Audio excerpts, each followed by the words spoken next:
नमस्कार मित्रांनो, मी मनोज. आपल्या या गप्पा सेंद्रिय शेतीच्या या चॅनलमध्ये आपल्या सर्वांचं मनपूर्वक स्वागत. आजचा विषय असा आहे की आज भरपूर प्रमाणात शेतकऱ्यांचं उत्पन्न हे फार कमी झालेलं आहे, परंतु खर्च हा खूप वाढलेला आहे. आपल्या मोदी साहेबांनी जे आपले प्रधानमंत्री आहेत आपल्या देशाचे, त्यांनी मागच्या वेळेस एक नारा दिला होता की शेतकऱ्यांचं उत्पन्न हे दुप्पट कसं होईल. तर त्याच्यामागे लॉजिक हे होतं की शेतकऱ्याने नैसर्गिक शेतीकडे वळावे. आता नैसर्गिक शेतीमध्ये काय काय असतं तर आपण बरेचसे याच्यावर यूट्यूबचे व्हिडिओ पण आहेत. बरेचसे याच्यामध्ये आपले जे खूप सारे तज्ज्ञ लोक आहेत यांचे पण खूप मार्गदर्शन आहेत.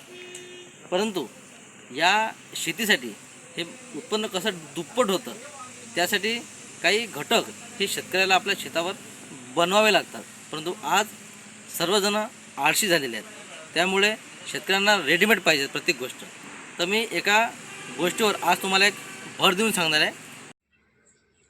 सर्वप्रथम मी शेतकऱ्यांना दशपर्णी नावाचं कीटकनाशक हे त्यांनी शेतावर कसं बनवायचं याची प्राथमिक माहिती देण्याचा मी प्रयत्न करतो आहे. या कीटकनाशकाने तुमचा कीटकनाशकावर होणारा जो खर्च आहे तो खूप कमी होईल. दशपर्णी म्हणजे 10 पानाचा अर्क.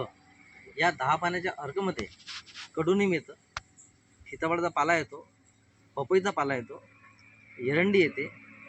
त्याच्यानंतर आपण असे 45 प्रकारचे पाले आहेत. त्या 45 पैकी पाल्यामधून आपण कोणतेही 10 घेऊ शकतो. त्याची मी यादी तुम्हाला माझ्या लिंकमध्ये देईल. त्याच्यानंतर जो आपला खुरासनी मिरची असते, हे समजा एवढी जर टाकी असेल, एवढ्या टाकीत जर तुम्हाला औषध बनवायचं असेल म्हणजे आपलं कीटकनाशक बनवायचं असेल तर त्याला 2 किलो ह्या मिरच्या लागतात खुरासनी.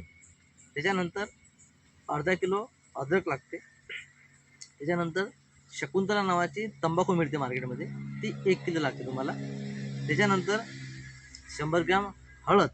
आणि सर्वात महत्त्वाचं म्हणजे जेवढं तरी तुमची टाकी असेल तर या 200 लिटरची टाकी आहे तर याला 10 किलो देशी गाईचं शेण, 10 किलो. त्याच्यानंतर जे गोमूत्र आहे ते पण देशी गाईचं गोमूत्र, हे पाहिजे आपल्याला 20 लिटर.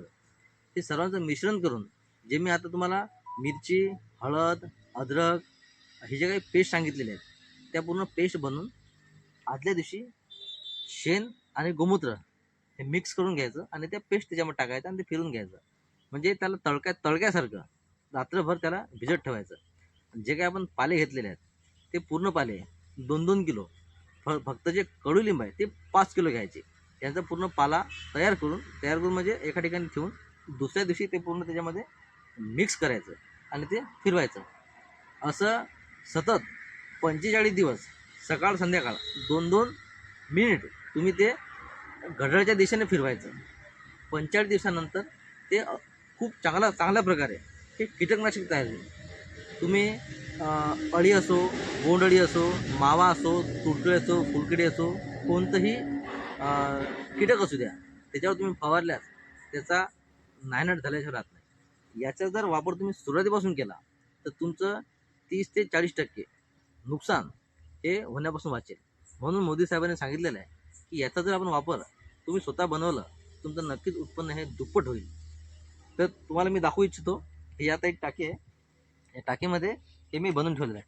हे बघू शकता आपण, याच्यामध्ये पूर्ण पाला कुजलेला आहे. आता हे पूर्ण तयार झालेलं आहे.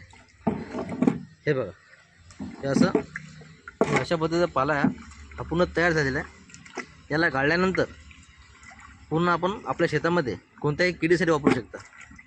यावर बघू शकता अशा पद्धतीचं हे आहे. पाऊस करते.